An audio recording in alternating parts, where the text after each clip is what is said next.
It had been 3 years since the invasion of the Avalon continent by the demon lord Terexin began.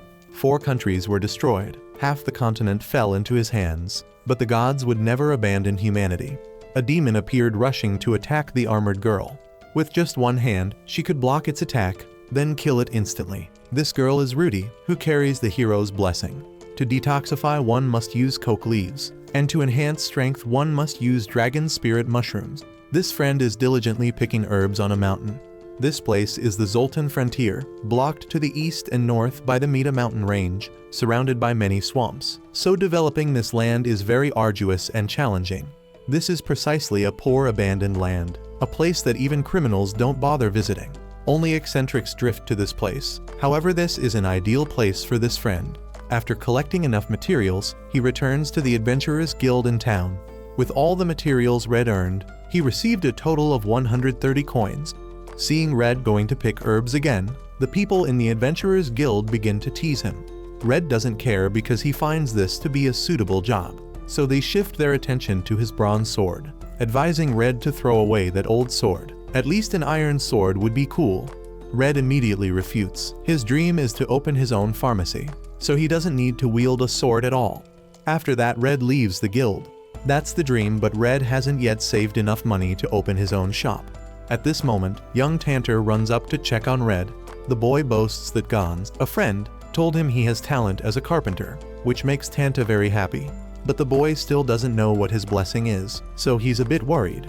But it doesn't matter. Tanta has already made up his mind. The boy declares that in the future he will become a very good carpenter, and then build a magnificent pharmacy for Red. After speaking, the boy continues running to deliver food to his father. All creatures in this world receive a blessing. This is a favor from the gods to guide them, to know what necessary things to do for this world. There are many types of blessings, from hunter, fighter to mage, and so on. Depending on each type of blessing, they will receive skills corresponding to their profession. Thinking about this, Red remembers the criticism in the past. He had once been rejected, denied recognition as a member of the team. Red sneered and didn't think about it anymore. That night at home, even though he didn't want to, those terrible memories kept coming back to Red's mind. That day during the party, Red was called out by Aries to a corner. He threw Red a sword, set up a magical wall, and asked Red to attack him with that sword. With his provocative words, Red angrily rushed forward with all his strength to strike. But the magic wall didn't move at all. That was enough. Aries removed the spell and declared to Red that he was not his teammate. There were many ways to pierce through such a weak magic wall, yet Red couldn't do it.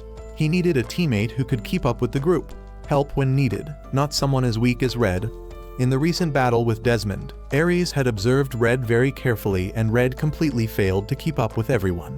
Not only that, because they had to both fight and protect Red, Rudy, the hero of the group, couldn't deal with the enemy's surprise attacks. To be fair, Aries knew very well about Red's blessing, the guide, a power given to Red since birth, giving Red the skills of a veteran knight.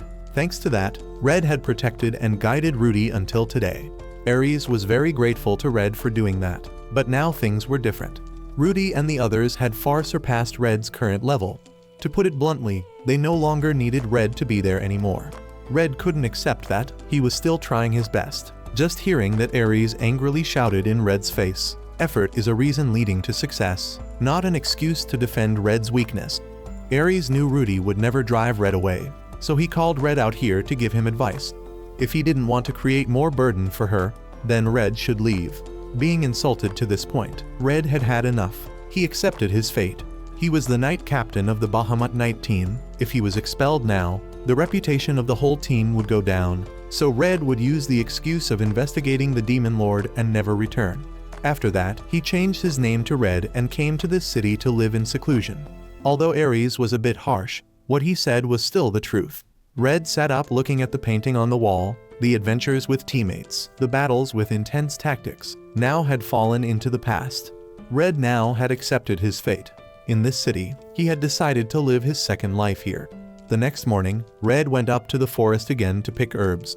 His blessing gave him a few skills, including path recognition, as well as identification of various herbs. At this time, a bear attacked Red. He was about to counterattack, but then thought again. He wasn't in the hero team anymore, so he just ignored it and returned. Just as he reached the village gate, A group of adventurers was waiting for Red.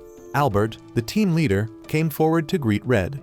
He had heard about Red's achievements. Currently, they were preparing to go up the mountain to defeat that bear. But they didn't know the way, so they wanted to ask Red to guide them. Red immediately refused even though they promised to help him rise to C-rank adventurer. Albert angrily scolded Red and left. Red didn't care much. He couldn't let himself stand out too much. If his identity was revealed, it would be over. That night, while sitting counting money in his room, Gons rushed over urgently asking Red to come examine his brother who had contracted white eye disease.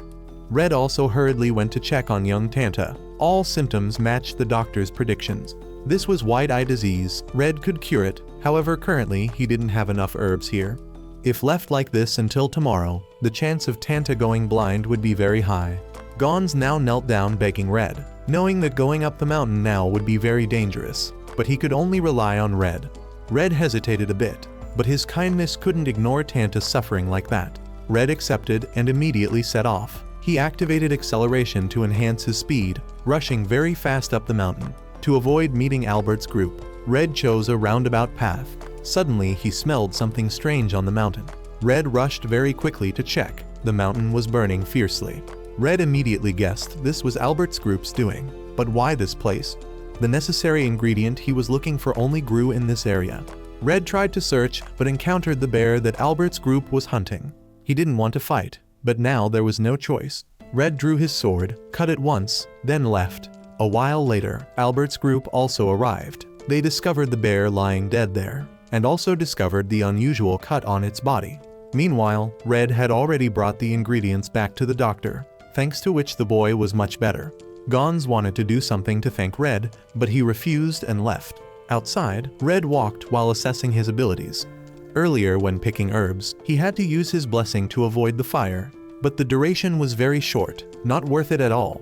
Aries was right. His ability was only up to that point. How could he save the world?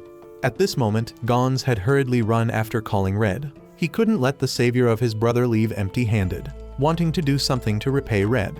So Red didn't stand on ceremony and stated his wish. 4 days later, the star of the Adventurers Guild, Rit, had returned after completing her mission. Seeing Sister Megari dressed nicely made Rit a bit curious. Megari also immediately shared that today there would be a party to celebrate the opening of a new pharmacy by an adventurer named Red. It sounded quite interesting, so Rit asked Megari more about him. With her years of experience, Megari revealed to Rit that Red seemed to be hiding something, and she was sure Red was very strong. Highly likely he had once been a knight. Meanwhile, Red was standing looking at his new pharmacy. Gons himself had built this place for him. This was the payment Gons had paid for saving Tanta. Red had paid for the material costs while construction was free, thanks to which Red's savings were still sufficient. Many people came to congratulate Red on opening his pharmacy. Holding a glass of wine in his hand, Red began to thank everyone for coming to celebrate with him, thanked them for helping him realize his dream, and Red also hoped they would support and come to visit him. So the slow life that Red wanted had become a reality. His second life had officially begun. After the grand opening, however, Red's business venture didn't seem to go very smoothly. That day it rained heavily. Red sat complaining in the pharmacy that no customers were coming to buy. At this rate, the medicine he had prepared would expire. Just as he finished speaking, there was a knock at the door. The Lady Rit entered greeting Red, which surprised him quite a bit. Red knew this lady very well, partly because she was very famous among adventurers in the city. Moreover, she was the second princess of the powerful military nation Loggervia. They sat down to drink tea and chat with each other. Red was a bit curious how on earth Rit had given up her princess identity and run to this remote place to become an adventurer. On this issue, Rit could only scratch her head and complain. She had more and more supporters wanting her to become king. Rit didn't want to be king at all, so she ran away from home and drifted here. She herself didn't expect to meet him again in this place. In the past, they had been teammates. Seeing that Red still remembered her made Rit very happy, after which she asked Red in return. Red told Rit everything. This made Rit very angry. She didn't think Red hindered his teammates at all. He always managed everything so that his teammates could fight in the best way. If it weren't for Red, how could the hero team have come this far? Red still thought his decision was correct. He should leave before he really became a burden to his teammates. Moreover, without him, Rudy's group still operated very well. He heard they had even defeated Gandor, one of the 4 heavenly kings of the Demon King's army.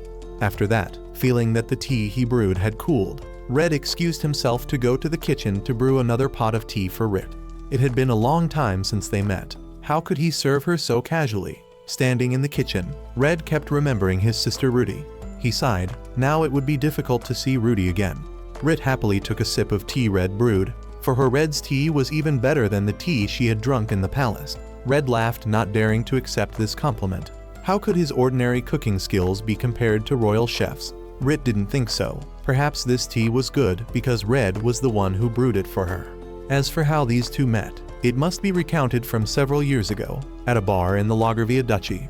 The hero team was there to investigate information about the orcs. At that time, a lascivious man harassed Rit at the bar. With her abilities, Rit immediately put a knife to his throat, scaring him so much he ran away. After that, she pointed at Rudy's face and declared that they didn't need the hero team at all. Their Loggervia Duchy still had enough power to crush the Demon King's army. Rit laughed loudly, then arrogantly left, to the cheers of the people at the bar. To them, Rit was the pride of the kingdom, the strongest adventurer who had never lost a battle. The more he recalled, the more Red felt Rit was completely different from when they first met. She tried to appear cold, but actually she was very affectionate. Plus Rit's nagging nature. Red also admitted he was a bit annoyed with that. Rit, hearing this, immediately denied. When was she ever nagging towards Red? Speaking with proof, Red recounted right away the first time they did a mission together. Because no one in Red's hero team knew how to gather information. Even though it was late at night, he still had to go up the mountain alone to work. He had met Rit there, knowing Red was looking for information. She had demanded Red beg her. If he did so, she would tell Red everything. Red agreed immediately. His self-esteem wasn't worth anything if it could save the Loggervia Duchy. Rit was very surprised by this, and she also kept her promise. According to what she had investigated, strange footprints had appeared in the north of the mountain. The north? Red had also been there to scout already. There was an old house used to collect wood. Wood had been collected enough, but for some reason they continued to cut. Plus the mysterious footprints. Red wondered where that wood had been transported to. This was also Rit's question. She had investigated, but couldn't find any traces of wood transportation.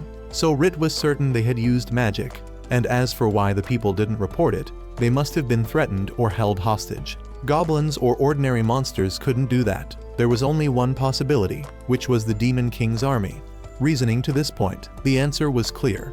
Red invited Rit to join his team. Rit immediately refused. She had to do it alone. Only that way could she make her father recognize her talent. Otherwise, her master would be forced by her father to hand over part of the army to the hero team.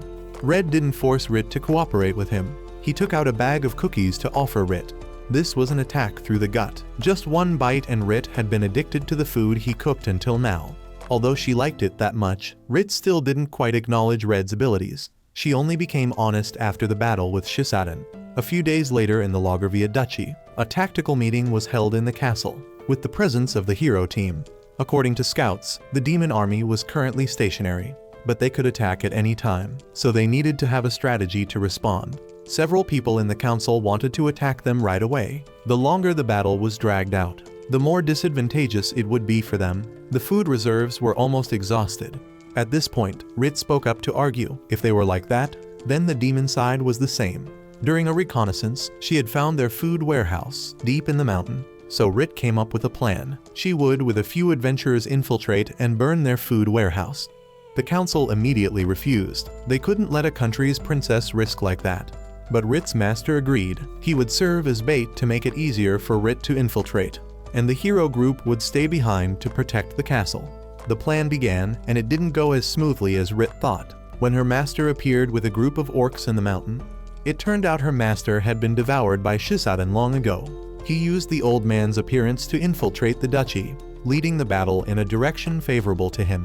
Rit burst into tears, wanting to rush up to avenge her master, but she didn't have the ability to do this. At the most dangerous moment, Red appeared to save her. The fact that this guy had the hero group, a main force, stay at the castle had made him suspicious, and his judgment had been correct. Red and Rit tried to hold off Zultan until Rudy arrived. With Rudy's strength, she treated him like a practice target. With just 3 sword strikes, she finished him off to Rit's amazement. A few days later, Rit kept herself locked in her room, making Red come to comfort her. Rit's hands trembled terribly and she burst into tears. She had seen her teammates die right before her eyes, and she couldn't do anything. Her fighting spirit had also disappeared completely. She was afraid of having to see more people leave. Red then told Rit his plan. He and the team planned to break through the enemy's encirclement, to find reinforcements for the Logorvia Duchy. However, there was no certainty the call for reinforcements would be successful, so he needed someone with a voice in the duchy, a representative as well as someone with a strong will. Rit was the most suitable person for that. Red asserted they would win this battle, as the will of Logorvia, not because the hero group was here. They had to do this to erase the stain after Gaius's death. Otherwise, after the hero group left, if the duchy was attacked by the demon group again, it would be over. Thanks to Red's encouragement, Rit regained her spirit, and they won that battle. Red and Rit chatted until late afternoon. Seeing it was already late, Red invited Rit to stay for dinner with him, and of course Rit couldn't refuse. At this time, she had spoken up asking Red to let her work at his pharmacy. Red refused right away with the reason that he had just opened the store. He didn't have extra money to hire staff. Rit thought differently. While Red went to pick herbs, who would watch the store for him? If he kept closing like that, Red would never have spare money. After that, she asked Red about some exclusive medicines in the store.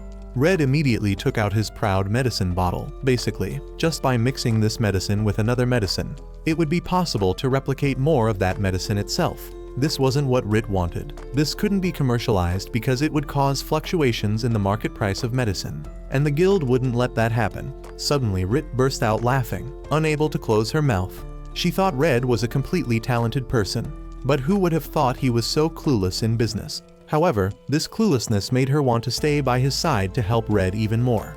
Hearing this, Red was truly touched and agreed to let Rit work at his store. After that, their dinner took place. Red looked at Rit eating and just smiled to himself. It seemed from tomorrow his cooking would become much more enjoyable. As for Rit, she continuously requested Red to prepare new items, like a bathtub or bed. She would pay. Red didn't yet understand what Rit wanted to do, when the lady had already decided. From tomorrow, she would move directly to live at Red's house. Meanwhile, in the hero team, Aries brought a girl to introduce to everyone. This is ties with the blessing of an assassin. From now on, she will take over Red's role in the team. From inside the tent, Rudy came out coldly greeting Ties, then let the girl know all their plans. The hero team would set off tomorrow to search for the ancient secret weapon that could defeat the demon lord. The next day, Red woke up to find himself sleeping on the floor, while Rit was comfortably lying on his bed, her chest exposed, making Red blush with embarrassment. Red went downstairs to prepare breakfast, and a while later Rit finally woke up. Sitting at the dining table, Rit munched on food while discussing plans with Red. Today would be very busy. First, she would go home to bring some paintings to decorate the store. Red didn't quite understand, so Rit had to explain further to him. The effect of artwork cannot be underestimated. With it, Rit believed their sales would increase. After that, she would go to the Zultan guild to apply for a permit to sell Red's new sleeping medicine.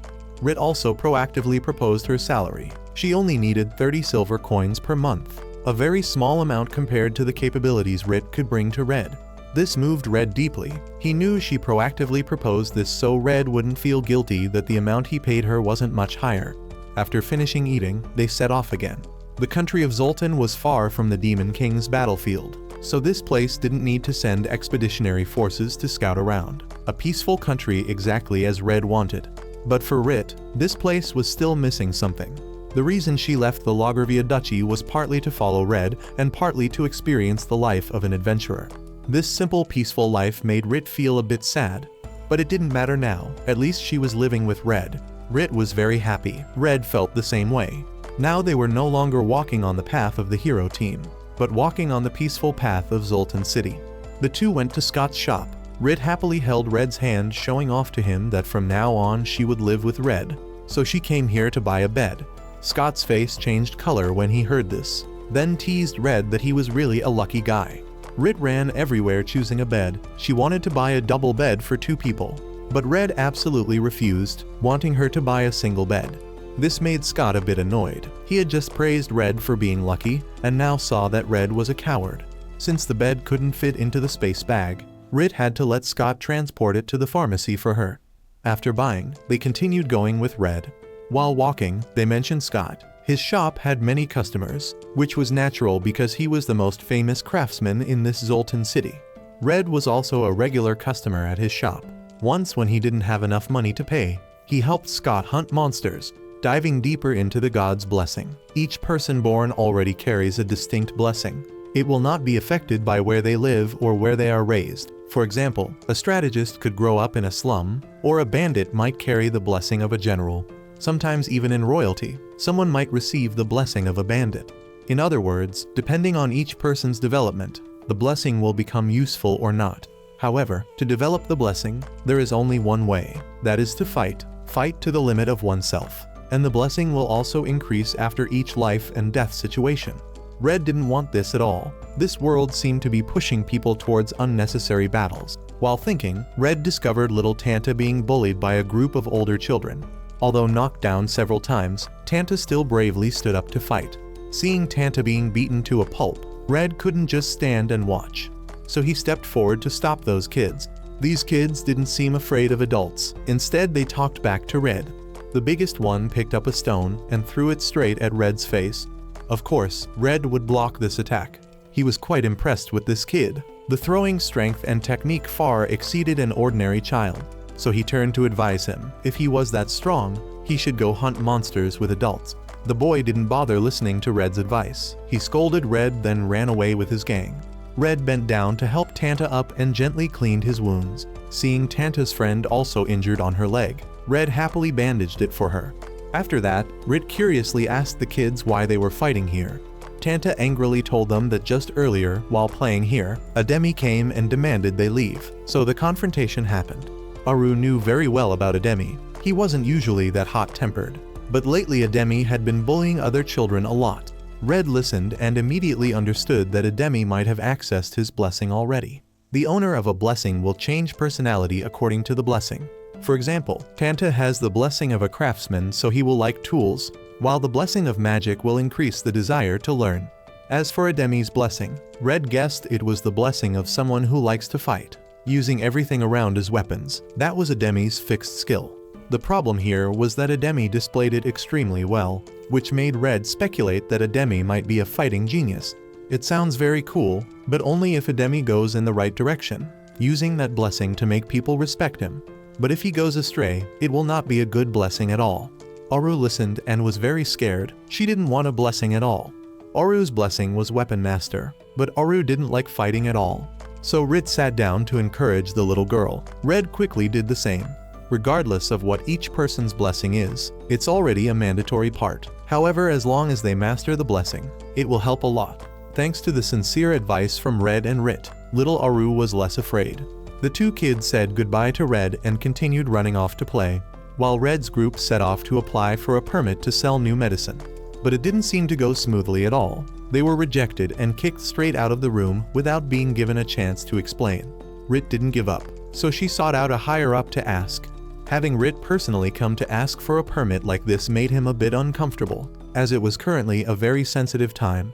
Just last month, their town had made a mistake, which was to license the trade of a drug with components similar to narcotics. Currently, the manager Dan was having to show his face to apologize to the people, so he didn't want to receive Rit's group like that. However, since Rit had personally asked, the manager also made an exception to grant Rit a permit, so they had successfully obtained the right to trade the new medicine. That evening at Red's house, a new problem arose. Although they had permission to sell this sleeping medicine, they still needed time for people to recognize the effectiveness of the medicine. If they couldn't sell it right away, where would they get money to maintain the store? So Red needed some kind of medicine that could sell well immediately. While having dinner, Red and Rit discussed and planned. While eating the delicious food Red cooked, Rit inadvertently advised Red to switch to selling food. So an idea flashed immediately in Red's mind. He rushed straight into the laboratory to work. Normally, cold medicine has very bitter components, extremely difficult to take, but now Red would try to make it sweeter. He used strawberry jam to mask the bitter taste of the medicine, then mixed in flour and put it in the oven to create cold fighting cookies. The taste was so good, not bitter at all, making Red very confident this would be very popular. The very next morning, their marketing campaign began. Rit took on the mission of going around offering free samples, and in just a short time, their cold fighting cookies were sold out. Red happily lifted Rit up and spun her around in thanks. If Rit weren't here, Red would likely have to sit with his chin in his hands until the shop collapsed. Meanwhile, the hero group now had internal strife. The big guy Danon was tired of waiting. They kept assigning scouting tasks to Aries, but didn't get any information. How long did they have to wait? So Danon decided he would go find Red for the team. At this moment, Rudy stepped out looking at Danon, making him a bit scared, thinking he would be scolded by Rudy. But no, Rudy agreed to let Danon go find her brother.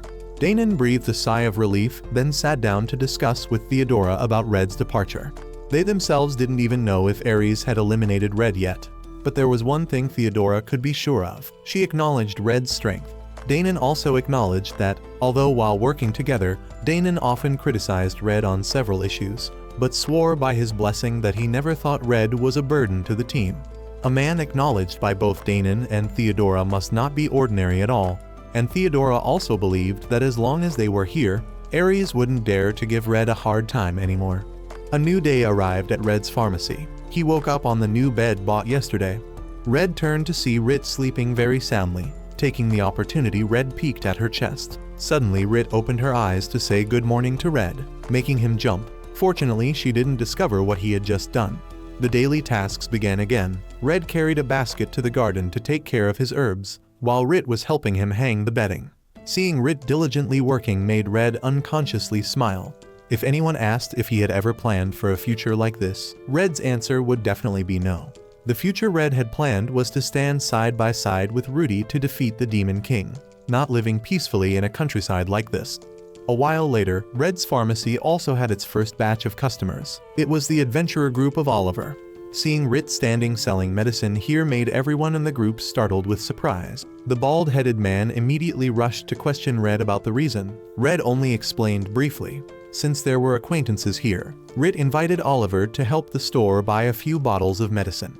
Her beauty and sweet voice made it impossible for Oliver to resist. He was about to spend money buying when his teammate Xena suddenly rushed outside, making everyone have to chase after her.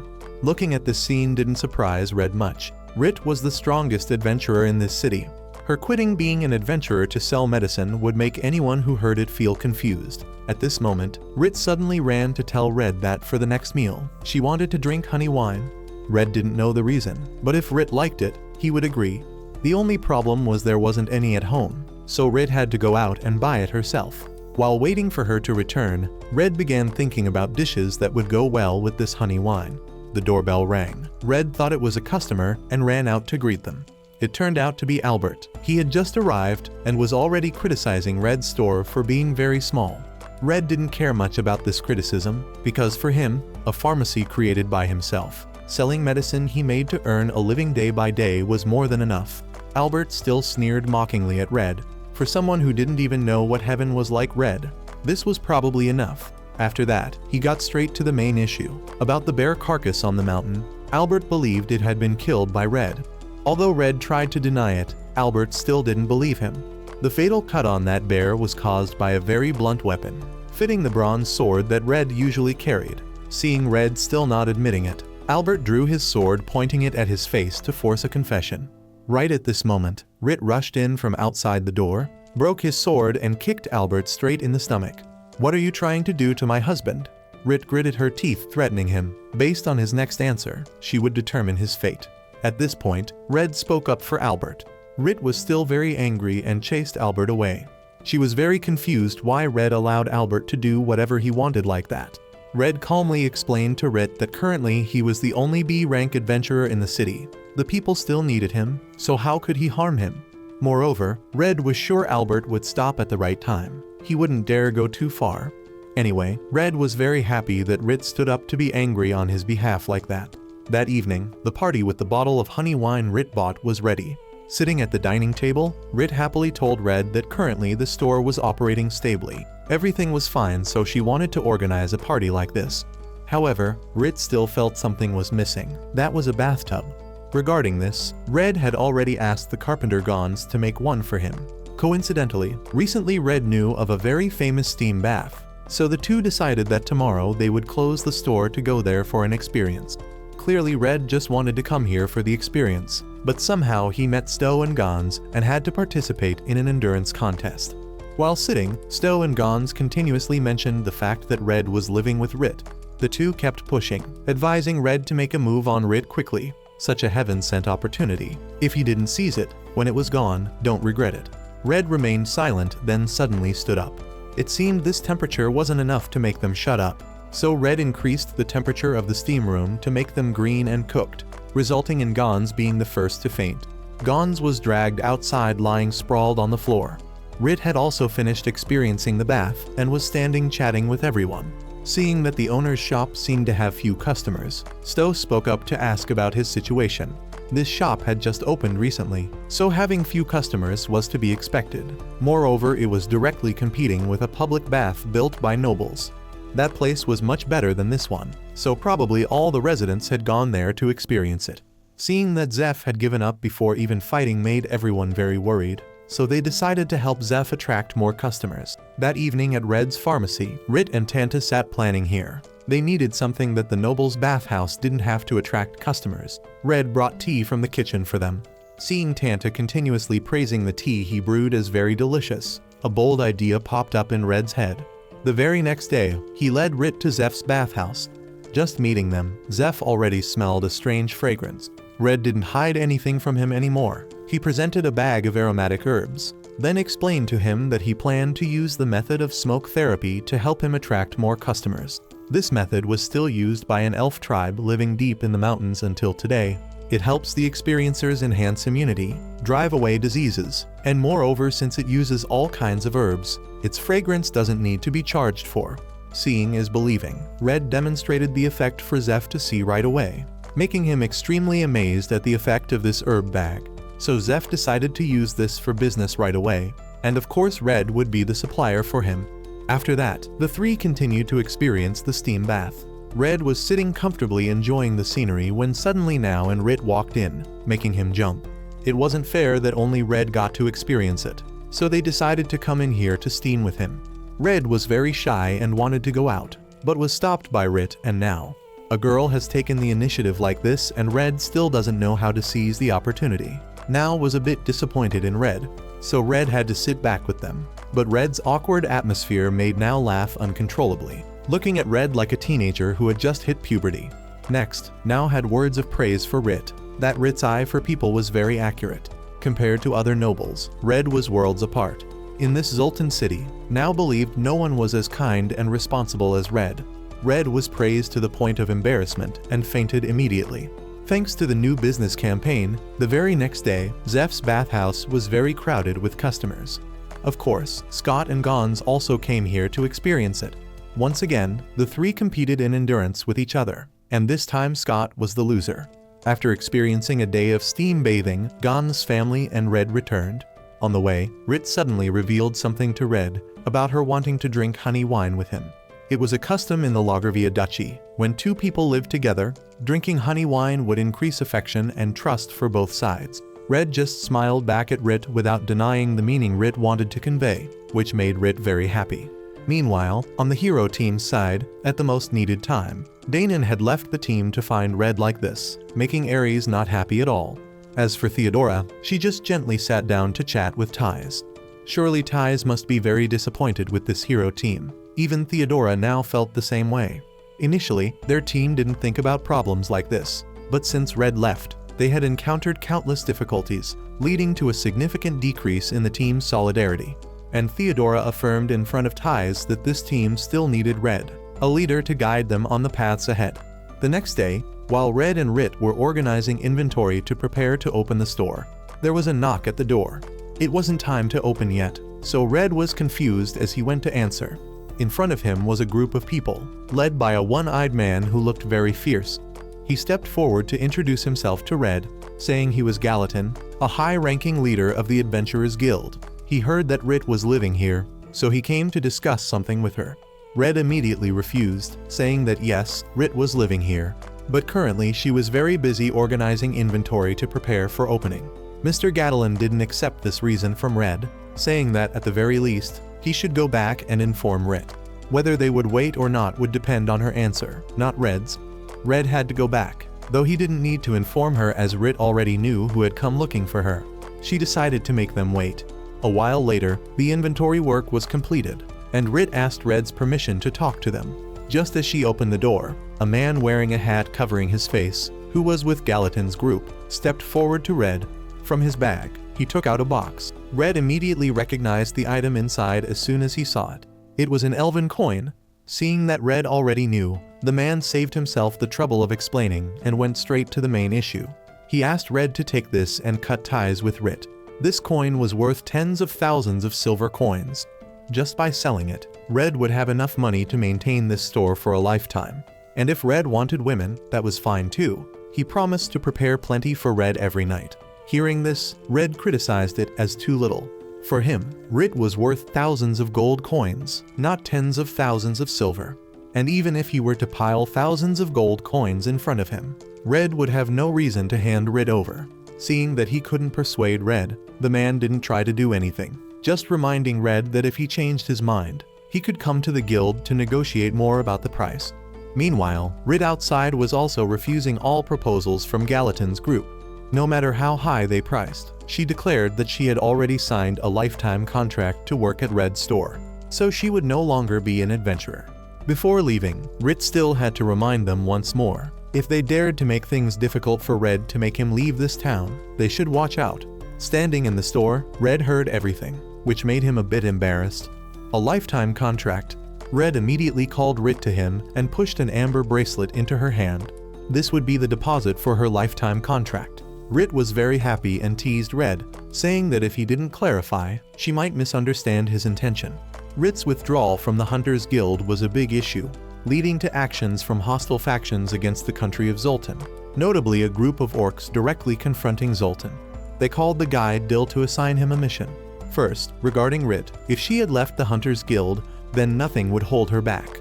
At that point, their trading might face obstacles, so he wanted Dill to find Rit's weakness for him. Meanwhile, Rit was still standing leisurely with Red. When she was in the Loggervia Kingdom, she never dared to dream that in the future, she would be living together with Red like this. At that time, her country was besieged by the demon army, and they had lost the captain of the royal guard. The country had fallen into a precarious situation. To escape the dangerous situation, they made a decision to move entirely to the neighboring country, Sunland. But to do that, they had to get past the siege of the demon army. The two countries were separated by a mystical forest. At that moment, Red proposed a plan. They would cross through the mystical forest, a place where even the demon army didn't dare to advance, let alone humans. The plan began with them first stopping at a village right next to the mystical forest. Here, Rit met Red's friend Drala, whom he often mentioned, for the first time. Her blessing was Forest Diva. With this blessing, Drala could borrow power from plants, helping them cross the mystical forest. Red assigned tasks to the group members. Danon and Theodora would stay here to protect the village, while the rest would follow him and Drala into the mystical forest. On the way, Rit kept staring at Drala and Red. They were very close, talking to each other, which made Rit a bit jealous of Drala. She was a princess too, so why couldn't she be as comfortable next to Red as Drala? At this moment, Rit noticed Rudy's gaze. Although the girl didn't say anything, it seemed like Rudy could guess all of Rit's thoughts about her brother. Suddenly, Drala ran down to grab Rit's hand, saying she knew there was a very cool stream ahead, so she wanted everyone to stop so the girls could go bathe.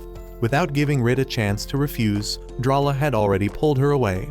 Aries didn't want to stop at all. Seeing this, Red spoke up to explain to him.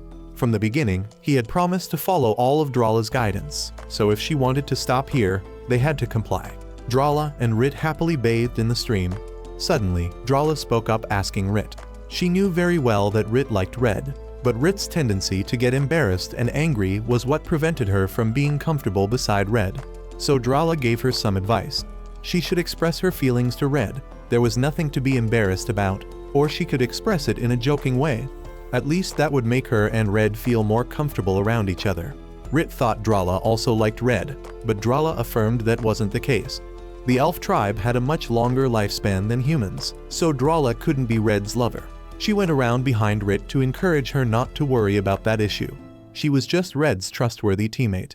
As for Red, he was someone who always sacrificed himself for his teammates. This had been happening for a very long time, so Drala had always hoped that one day, Red could live for himself, enjoying the happiness that he should have, like living with a lover for instance. Drala acknowledged Red's abilities. He was always relied upon and trusted by his teammates, but that very thing put pressure on Red to do everything. Drala really wanted to help Red, but she couldn't do it. Now that she had met Rit, someone suitable for Red, Drala believed that if Rit stayed by Red's side, the two would definitely support each other. Saying this, Rit had already dared to be honest with herself. In front of Drala, she had dared to declare that she liked Red, and would definitely be by Red's side when he was most troubled. The next day, they all continued on their journey. Just as they were about to exit the mystical forest, Drala discovered something was wrong. Outside the mystical forest were scouts from the demon army. Red immediately understood. It seemed like Aries' mercenaries had been bribed by the demons to leak information. Red stepped up with binoculars to scout. It wasn't just that. Another demon troop was also heading here. They had to act immediately before the entire forest was surrounded. So Red took on the mission to divert them, while Rudy and Rit would be responsible for breaking through the encirclement. Rudy completely trusted her brother and agreed to this plan right away, but Rit didn't. At this point, Red stepped forward to pat her shoulder and encourage her. There was nothing to worry about. He had always been like this and wouldn't do anything beyond his capabilities. Because the demon army suddenly appeared in the mystical forest, the Sunland Duchy had also deployed troops to set up defenses, so finding help would be easier for them. But Rit was still very worried about Red. While walking, she just kept praying for Red's safety. Suddenly, Rudy called out to Rit, saying the rest was up to her. Immediately after, Rudy alone charged straight into the demon army. She killed all those who dared to target her, to Rit's amazement.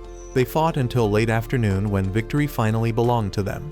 Red and Drala had also safely returned. Rit burst into tears and was about to run to Red, but Rudy had already claimed the spot first. After that battle, Rit didn't join the hero team, partly because she wanted to stay and revive her country, and partly because Rit felt it wasn't the time for her to enter the relationship between Red and his teammates. So from then on, Rit had adventured alone, and she never expected to meet Red again in this country.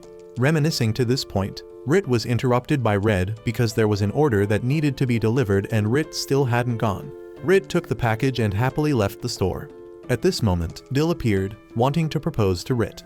This guy knew Rit's princess identity, so he threatened her. Either return to being an adventurer, or return to the Loggervia Duchy. There was no way Rit could live peacefully with Red. Hearing this, Rit remained unfazed, kicking him in the stomach and declaring that she didn't need power, fame, or status.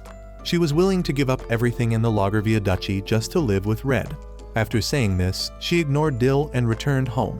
Meanwhile, in the hero team, Rudy was curled up in her tent, unable to sleep. Since her brother left, Rudy had always been like this. Recalling the moment when Aries came to report that Red had left the team, Rudy already knew clearly that he had driven her brother away. Rudy angrily punched a hole in Aries' stomach immediately, but when she remembered the responsibilities of a hero, she had to save him. She needed him to defeat the Demon King. She thought that being without her brother would be fine, but now Rudy realized she was wrong. It was so empty without Red, and Rudy was sad. The next day, Red continued with his work. He delivered medicine to Dr. Newman's clinic. Almost everything was sufficient except for bloodthorn, which Red couldn't find because this year's harvest wasn't very good.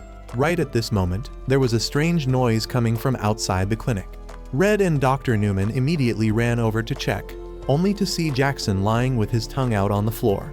Dr. Newman hurriedly examined him, but it seemed the situation was becoming very bad.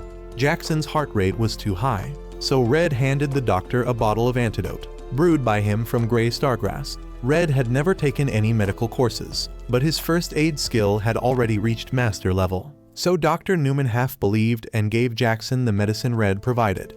Then they carried Newman to the clinic. Thanks to timely care, Jackson had overcome the crisis. The doctor breathed a sigh of relief and turned to tell Red the cause. Jackson had a drug overdose, but he himself didn't expect the medicine Red gave to be effective.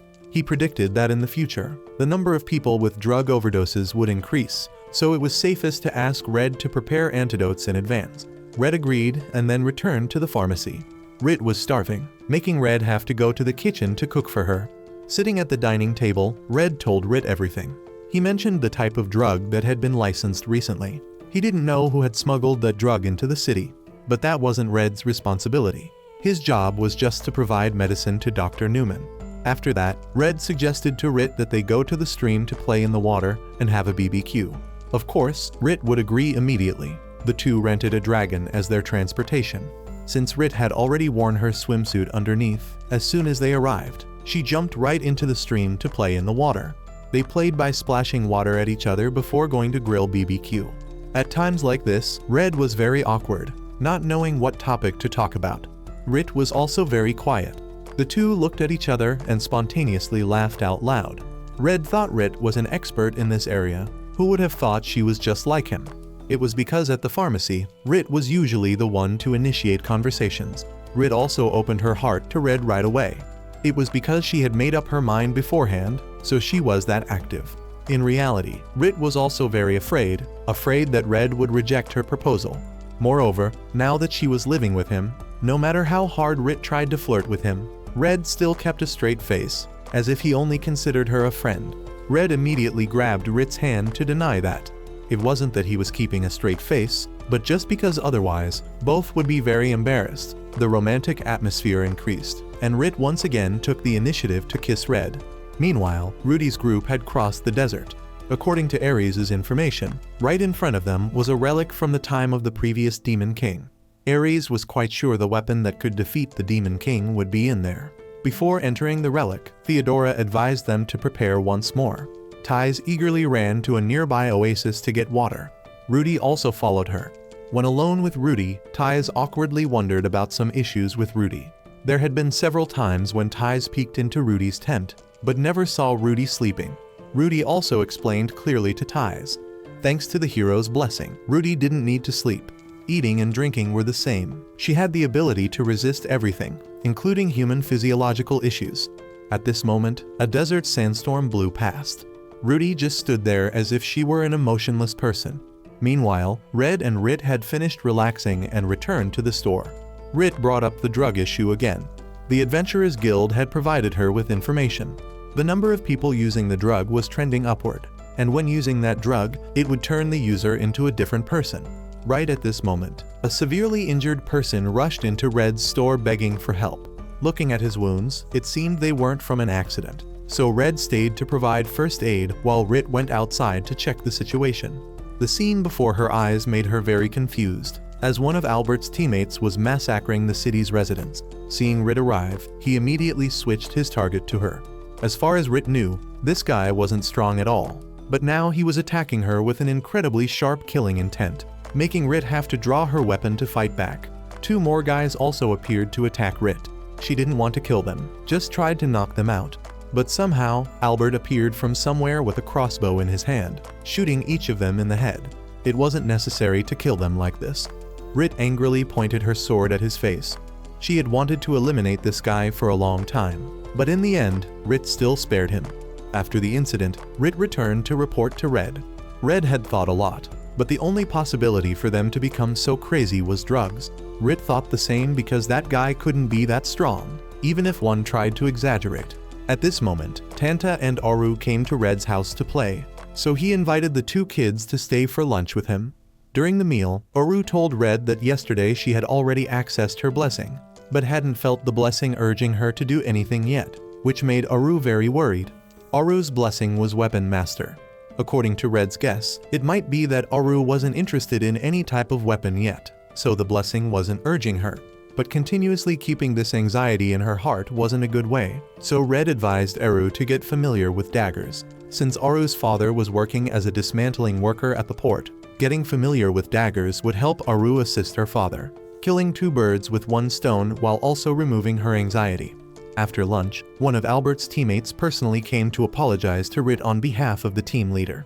Leah recounted everything that had happened recently.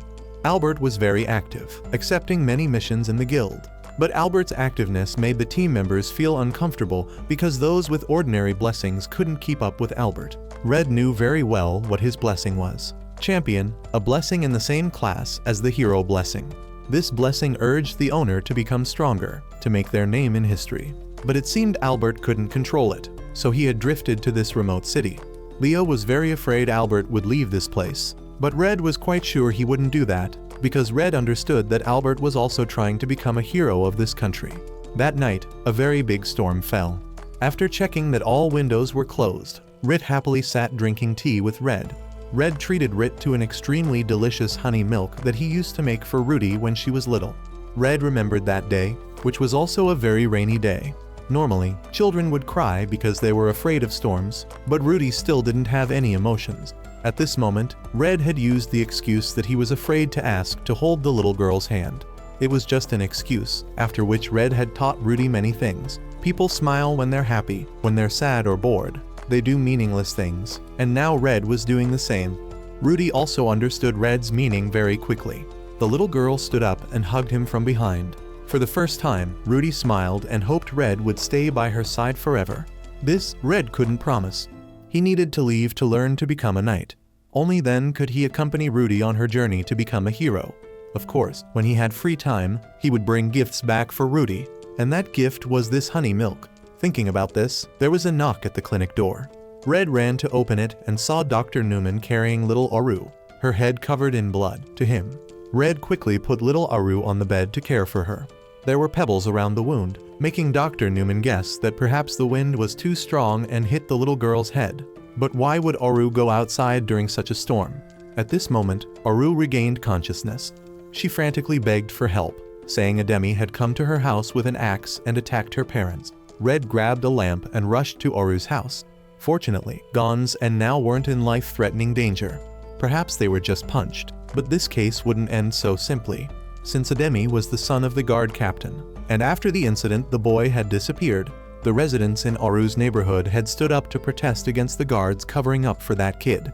The guards didn't respond at all, just prevented them from advancing too deep inside. This protest was led by Aru's parents, who were being treated at the Thieves' Guild. During this time, Red had taken responsibility for caring for Aru in their place. During a meal, Aru suddenly asked Rit to teach her swordsmanship. Rit agreed immediately and their training began. Thanks to the blessing of Sword Master, Aru very quickly mastered the weapon she was holding. This was also the first time Rit had taught someone else. She wasn't even sure if she had done well, because her master had taught that swordsmanship had its own philosophy, something distinct that blessing couldn't give them. Rit wondered if she could teach as well as her master. Red was sure she could because it was Rit after all. The two were flirting with each other when Gons and now hurriedly ran over asking for help. Tanta had been arrested by the guards. They had tried to ask for the reason but couldn't get anything. So Red and Rit had to go to the guild to ask for help. Just one paper so that Hero Rit could claim a favor. This was a very small price, so the merchant guild leader agreed immediately. Moreover, he didn't want the children in the city to suffer such injustice. After getting the certificate that gave them the right to participate in interrogation, Red and Rit immediately went to the guards. Without waiting for the guard to report, the guard Captain Moan had already stepped out to allow the two to enter. In front of Tanta's family and Red, the captain apologized on behalf of the guards. He was the one who ordered Tanta to be brought here, but he didn't know that Tanta's family wanted to see the boy, so this misunderstanding occurred. Since Tanta was still fine, they would not pursue this matter anymore. Next was the reason for bringing Tanta here. The guards suspected Ademi had been killed by the residents of that area, so they needed to find someone who understood clearly to ask for the truth. After that, Moan also questioned Aru in return, whether the little girl might have mistaken Ademi for someone else who committed the crime. This question made Aru very angry, and she stood up asserting that the one who attacked her family was definitely the kid Ademi. Assertion alone wasn't enough because that was only Aru's perspective. This case still had too many mysteries that Moan needed to explain. First was why Aru's parents were still okay after being attacked. Next was the weapon Ademi used. Combining all these clues, Moan suspected Aru's parents had fabricated the wounds to blame a child. Tanta also spoke up for Moan. The boy also believed Ademi wouldn't do such a thing. Of course, it wasn't that Tanta doubted Aru was lying. But just a few days ago, Ademi had come to him, apologizing for hitting Tanta, and promised that from now on he wouldn't do such things anymore. The case reached a deadlock, not knowing how to resolve it. Moan then requested to speak privately with Red, so Aru was taken home by Tanta's family. Red knew this question would put Moan in a difficult position, but he still needed to ask whether Ademi had used that drug yet. Moan angrily slammed on the table. That was his son, and he had taught him very carefully never to touch such things. Red understood, but there was no evidence to verify that. Moreover, he was quite sure Moan had noticed the similarities between Ademi's case and that Campbell guy. Seeing that Red seemed to understand everything, Moan didn't hide anything from him anymore. He had his men investigate and found out that the drug smuggled into their city wasn't just addictive. It also had the effect of revealing the blessing for the user. Meanwhile, Aru had returned to the store. Just after saying goodbye to Tanta's family, a one-eyed man entered, calling Aru by name, wanting to talk to the little girl. A while later, Red also returned. Rit had accepted a mission to help Moan investigate, so she probably wouldn't return for some time. So Red would replace Rit in training Aru to fight. He sparred with Aru until late at night. After the training, Aru knew Red's true strength. The little girl was curious why Red, being so strong, was only a D-rank adventurer. Red smiled and explained to the little girl that being strong didn't mean having to do great things. He preferred the peaceful life with Rit as it was now. At this moment, Aru told Red about the person who came to find her this afternoon. He had given her a precious sword, hoping she would become a hero in the future. Aru really liked this sword. She believed with it, she would become a great person like Sister Rit. But now thinking about it, she didn't know whether it was herself or her blessing that liked it. Red immediately gave the little girl advice. If Aru didn't know, then she should just ask the sword. Ask it whether it wanted to achieve military merits or wanted Aru to use it to protect others. Meanwhile, Rit had also caught a suspicious person in this case. Although already subdued by Rit, this guy still gave an evil smile, then exploded in front of her, startling Rit.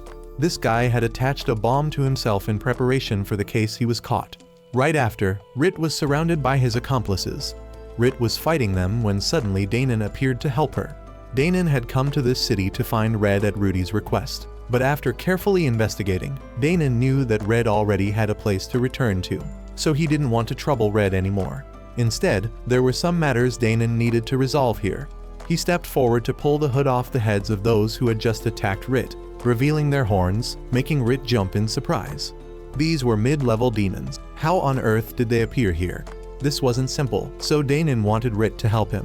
Since Danon didn't want to appear in front of Red, he and Rit would only exchange information with each other. Rit agreed and then returned to the pharmacy in an exhausted state. As soon as she saw Red, Rit immediately sat on his lap. Since Rit had just returned, Red also asked her to appraise the sword that Aru had just been given. Everything was normal except that on the sword hilt there was a tracking gem. Regardless of where the sword user was, the mage would know their location.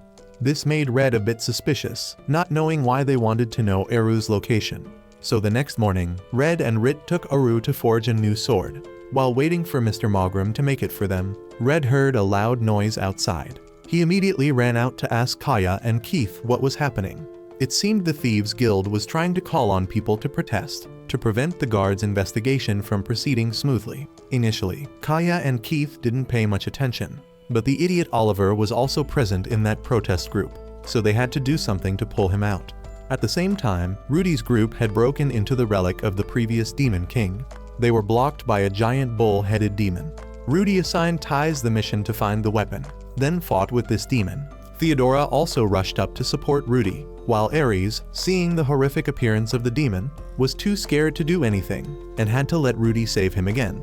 Rudy was a bit annoyed about that. When Red was still in the team, she never had to deal with things like this. Aries gritted his teeth in anger but couldn't do anything. After defeating the demon, Ties had also returned, but what she found wasn't a weapon, but a magic airship. The whole hero team boarded the ship to test it. When asked about where she wanted to go, Rudy sadly declined, saying she couldn't go anywhere as long as she still carried the hero's responsibility. That night, the double bed Red had ordered arrived. Today would be the biggest test of courage in his life. Red swallowed, took a deep breath, and then dared to get on the bed. Rit was very open, immediately snuggling into Red's arms, holding him tight. They had prepared to take the final step when suddenly there was a noise outside the door. It was Aru. It seemed the child was going to drink water, but afraid of disturbing them, she had tried to walk very quietly. Red smiled and turned to advise Rit that today they probably wouldn't reach the final step. Rit agreed immediately, saying initially she just intended to fondle Red a bit, and then they both hugged each other and went to sleep without thinking about it anymore. The next day, a person wearing a cloak left Red's pharmacy. Just as he stepped down to the town, he was stopped by Dill's people. They relied on the tracking magic attached to the sword given to Aru to know exactly where the little girl was. However, this low-grade magic couldn't identify who was holding the sword. so Rit had easily lured them into the trap she had set up beforehand. All gathered in one place like this made it more convenient for Rit to handle. Very quickly, Rit had knocked out Dill, with only one more left. But Rit only needed a look to recognize that this one wasn't human. Seeing that Rit had discovered this, the guy didn't hide his identity anymore. His body grew larger and turned into a demon. Meanwhile, at Red's store, the very person who had given the sword to the little girl had found Aru. He had planned from the beginning that if Rit got involved in this case, it would be very troublesome, so he had deliberately let Dill serve as bait to lead Rit elsewhere. Aru angrily drew her sword to resist, but facing her was someone from the Thieves' Guild. Aru had no chance. As for the reason he targeted Aru, the guy gave an encouraging smile, telling the little girl not to worry, because he just wanted to help Aru become a hero of this country. Aru was then taken to meet a green-faced orc. He wasn't a resident of this Zultan country, but grew up in the slums in the Dagon Duchy. Currently, he had become someone that even the Zultan government didn't dare to touch. However, for him, this was too little. He was very confident in his ability to climb higher. His goal was to change this city and become the leader, and to serve that purpose, he had spread a demon drug, brewed from the hearts of demons. Normally, the goddess Demis only gave each person one blessing, and they would have to live with that blessing until the end of their lives. Unfortunately, the blessing often wasn't as desired by each person. For example, he had the blessing of Torture Master. Would he have to live in a dark prison full of blood and urine? He would never accept such a fate, definitely not. And he had found a new truth. This demon drug would give the user a new powerful blessing, allowing them to rise above themselves. Everything had been fully prepared, now just needed a spark to burn everything. The key here was Eru. After that, this guy ordered the soldiers to bring a demi in. Outside the training ground, many soldiers and adventurers were present. The leader led Aru out, standing from above to begin his speech about the case of Aru's family being attacked. The culprit was a kid that even the Zultan guards couldn't catch, and the reason was only one. That kid was the culprit and Captain Moan was covering for his son. To make others believe his words, this guy had even bribed 2 people in the guard to stand in front of everyone and confess they had covered for a demi. Everything had been clarified. Now was the time for his revolution to begin. This guy immediately took out a sword and gave it to Aru, then invited the little girl to take revenge on a demi for her parents. This shocked Eru greatly. Did this guy want her to kill a demi? But hadn't he instigated a demi to do that? Hearing this, he still calmly denied it. Yes, he had given a demi the demon drug, but that was all. Attacking Aru's family was entirely a demi's spontaneous action. Now a demi had up to 2 blessings in him. If Aru killed a demi, her blessing would be greatly enhanced. Evil thoughts began to flash in Aru's head, but in the end, how could Aru harm her friend? However, it wouldn't end so simply. A demi, as soon as he saw an axe, the blessing of the demon urged the kid to want to kill Aru. Fortunately, at this moment, Red appeared, knocked out the kid, then carried Aru and ran away right in front of the leader. After that, Red had given a demi a medicine brewed from elf herbs, which helped temporarily stop the rampage of the demon blessing. View also appeared at this time. Red handed the 2 kids to View, then faced the leader's arrest alone. Albert was also present here. He drew his sword and rushed to slash Red. Red only dodged, but this was enough to surprise Albert. Now Albert had confirmed that it was Red who had defeated the bear before. Meanwhile, the leader was still just standing behind Albert observing. His appearance here also somewhat revealed his identity, and he didn't want to hide from Red anymore. This was just a human disguise. He was a contract demon. This Albert wanted to become the king of Zultan, so he would help Albert achieve that. Albert at this moment suddenly became angry, shouting in Red's face. He was tired of this town already, a town full of lazy people who didn't want to do anything. Would he have to live his whole life in such boredom? So an idea flashed in Albert's mind. He wanted to change this town, turn it into a military nation that could fight alongside the hero against the Demon King. If he could achieve that, even signing a contract with a demon would be no problem. After that, Albert invited Red to join him, to change this town together and become a hero. Red immediately refused. He didn't want to be a hero, but just wanted to open a pharmacy with Rit. Right after, the merchant guild leader had led soldiers to surround Albert. Knowing his moment of defeat had come, Albert still firmly didn't want to stop. If defeated, at least it should be at Red's hands for it to be meaningful. Albert rushed up to attack Red, only for Red to cut off his hand. Meanwhile, Moan and Rit had come to suppress the rebellious protesters. View had also brought Aru and Ademi before them. Everyone became angry when they saw Ademi and advised little Aru to take revenge for her family. Of course, Aru would refuse. She had investigated carefully and discovered that the Ademi who attacked her parents was just a demon in disguise. The Ademi standing here was real. They were friends, and tomorrow they would play happily again. Therefore, Aru had no reason to hate Ademi anymore. Hearing this, the residents also put down their weapons and returned home. The protest ended. 5 days later at Red's pharmacy, he and Rit were lying leisurely in the bathtub. At this moment, Rit mentioned little Rudy, saying she thought Rudy must miss Red a lot. Red understood that, but even so, he couldn't return. There were still many people to help Rudy from now on. But for Red, there was only one Rit. He couldn't leave Rit and return to the old mistakes of the past. Meanwhile, the protest leader was now imprisoned. At this moment, the guard brought View in to meet him. Immediately, this guy discovered that View was just disguising as a human. His true identity was actually the 4 heavenly king Shisadan. View immediately grabbed Belial's neck and lifted him up. This time, View came personally to question why Belial dared to reveal the demon drug. It was a drug forbidden by the gods, yet he dared to reveal it outside, so he must be punished. Of course, Belial couldn't accept his fate so easily. He broke free from View and returned to his true form, rushing like flying to the prison where Albert was being held. Albert had signed a contract with him to fight against the Demon King until the end of his life, so there was no way this prison would be the end for Albert. Then he rescued Albert, planning to take him before the hero to join the team. The next morning, Aru had begun the first adventure of her life. Although it was just an E-rank adventurer group, Aru was still very happy to have her friends. Red and Rit went all the way to see the little girl off. Watching Aru's back as she left made Red exclaim that it felt like they were taking care of their own child. Early the next morning, Aries looked in confusion at the airship they had just acquired from the ancient relic flying away. He thought it had been stolen, but Theodora didn't think so. She had gone to check on Rudy and Ties, and they weren't in the camp, so Theodora deduced that perhaps Rudy no longer needed their help. When Theodora returned to Rudy's tent to check again, she discovered Rudy's hero badge lying on the ground. This made Theodora very confused, wondering if Rudy had abandoned her hero identity. Meanwhile, in Zultan City, View had been promoted to D-rank adventurer for defeating a swordfish shark. The whole Kaya group could only listen and envy. After Albert's disappearance, View was the only B-rank adventurer left in the city, which was fair since View had both strength and merit in preventing the rebellion, unlike their team leader who would run away at the first sight of a slightly terrifying monster. Ties had once been an assassin, but now she had become a pilot, responsible for taking Rudy to Zultan City. Ties had some questions about this location. Rudy then took out a bag of medicine. Last night, Belial had brought Albert to meet her.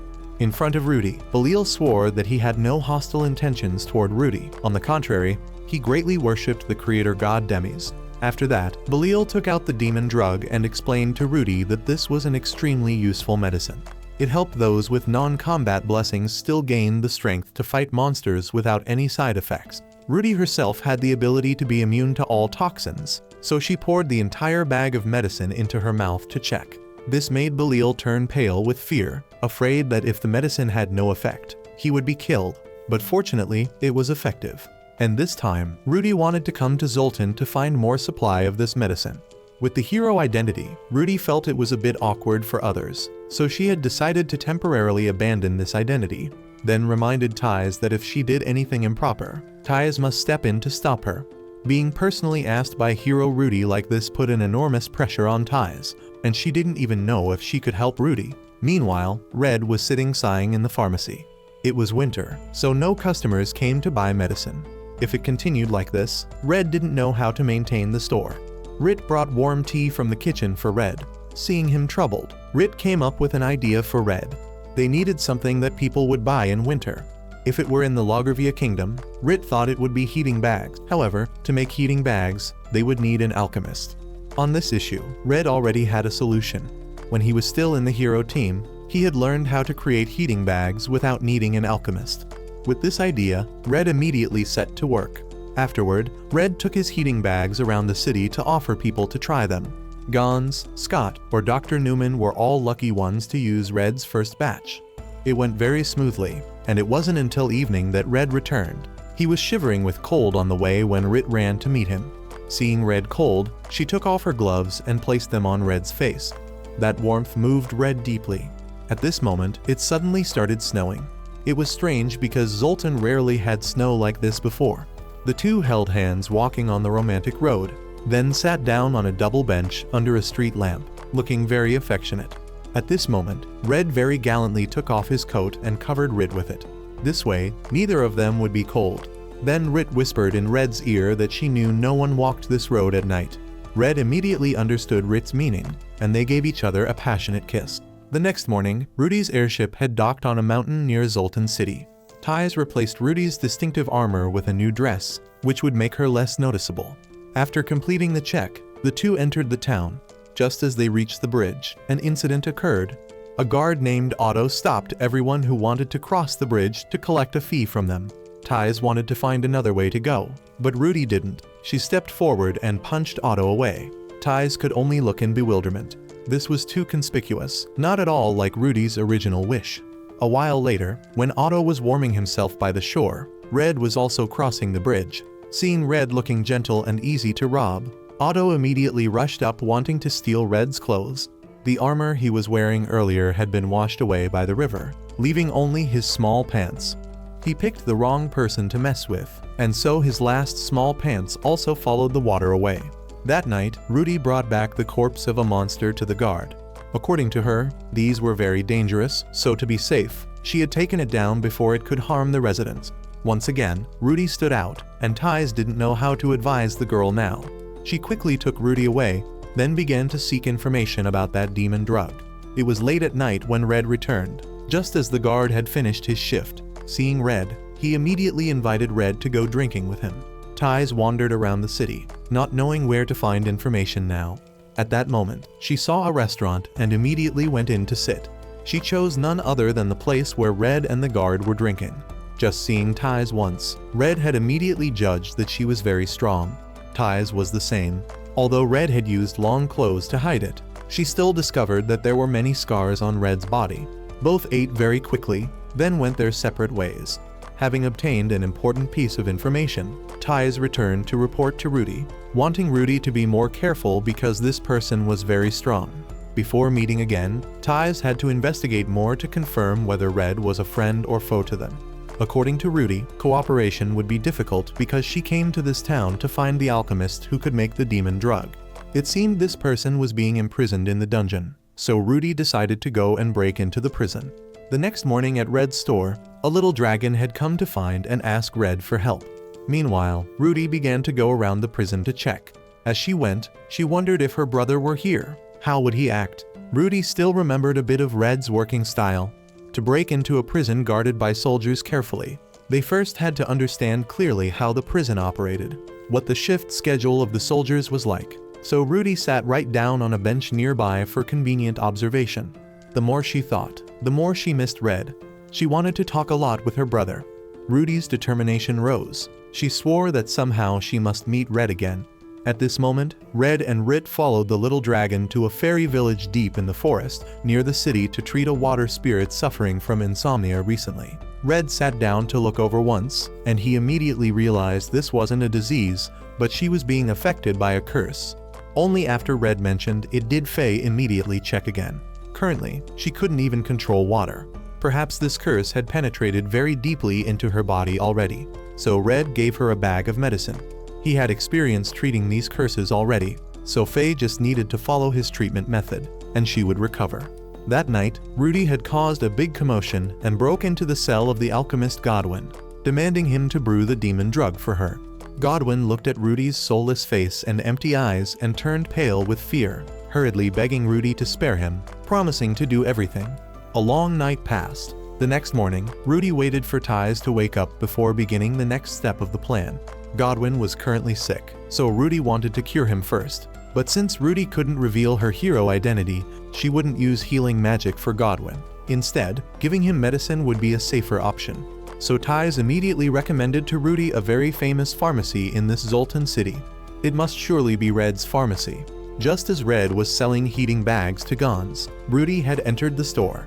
The two stared at each other, seemingly very surprised. Rudy immediately rushed over to hug Red tightly, calling him brother, which greatly surprised Gons and Ties. The fact that he had left the hero team, changed his name, and moved to this town to live was beyond their imagination.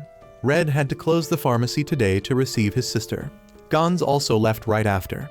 Rudy was a bit worried that Gons would go around gossiping, but Red was sure Gons wasn't that kind of person. After that, Ties reintroduced herself to Red. She had transferred to the hero team to fill the vacancy Red had left. Red also apologized to Rudy for leaving arbitrarily like that. He recounted everything that had happened to Rudy, and she understood. She had known from the beginning that Aries had driven her brother away. Rudy hoped Red would return to continue exploring with her. Without Red leading, the hero team had made no progress at all. To bring Red back, Rudy was willing to kick out that Aries, that irresponsible person who was confident without basis, which led to the team's dissolution. Drala had left the team because she thought Aries had killed Red, and Danon had set out to find him to return. Red was a bit surprised by this. He thought the hero team was still fine since he left. Who would have thought it had scattered to that extent? However, even so, Red still decided to stay in this city. He had found his goal and meaning of life here already. At that moment, Red also returned. Seeing Rudy sitting comfortably in the pharmacy, she panicked. Ties sat watching the two and also felt extremely pressured. Red ran into the kitchen to brew tea for them. Rudy then explained clearly the reason she came to this city for Rit and Red to understand. First, she wanted to find her brother, and second, she wanted to find someone with terrifying knowledge to destroy the Demon King.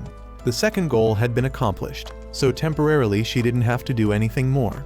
Rit looked up at Red anxiously, not knowing what Red's choice would be. Red just smiled and encouraged Rit. He would still stay in this town, continuing to be the pharmacy owner with Rit. Hearing this, Rudy also immediately declared to everyone that she too would stay in this city, then asked permission from Red and Rit to return to the inn to rest first today. Red stepped forward to pat his sister's head. As long as Rudy stayed here, his pharmacy would always welcome her. Just as she stepped out the door, a pain came to Rudy, perhaps because she had declared she would stay at this pharmacy. As for Rit, she went to where Red was standing with countless thoughts. She knew saying this wasn't the desire in her heart. But the truth was that Rudy needed Red, needed him to be able to destroy the Demon King and keep peace for this world. Red understood that Rudy's decision to stay in this town was a big deal, but he had decided not to leave, so he would find a way to persuade Rudy later. That night, Ties returned to inform Godwin that they would continue to live in the town. This made him very worried because he was currently a wanted criminal, but facing Ties, his complaints wouldn't do any good. After that, Ties returned to the room to advise Rudy. Staying in this town indeed wasn't good, and moreover, for Godwin to be able to brew the medicine, he needed a proper research room. Rudy had already thought of this and gave Ties a mission. She heard that near where they landed the airship, there was an ancient elf relic. Rudy wanted Ties to find that place and use it as a shelter for them. Just as Ties began to ask Rudy why she chose that place, Rudy suddenly stood up. Rudy's soulless expression made Ties fearfully back away quickly, thinking she had angered Rudy. She unconsciously drew her knife in defense, but Rudy had no intention of harming Ties. Rudy sadly tried to explain to Ties.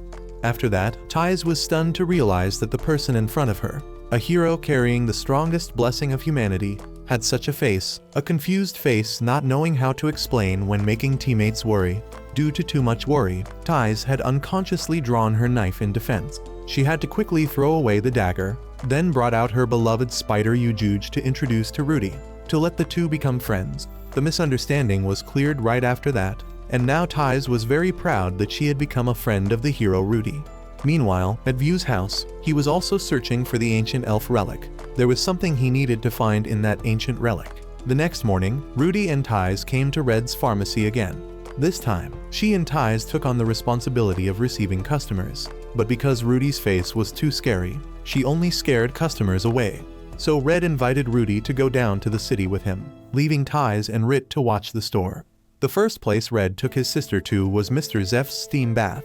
Like everyone else when seeing Rudy, he was also very scared. But he quickly regained his composure and apologized to Rudy. After a refreshing steam bath, Red and Rudy downed a whole bottle of fruit juice and sighed with relief. At that time, people in the bathhouse began to approach Red. They recounted to Red what they had just seen from Rudy.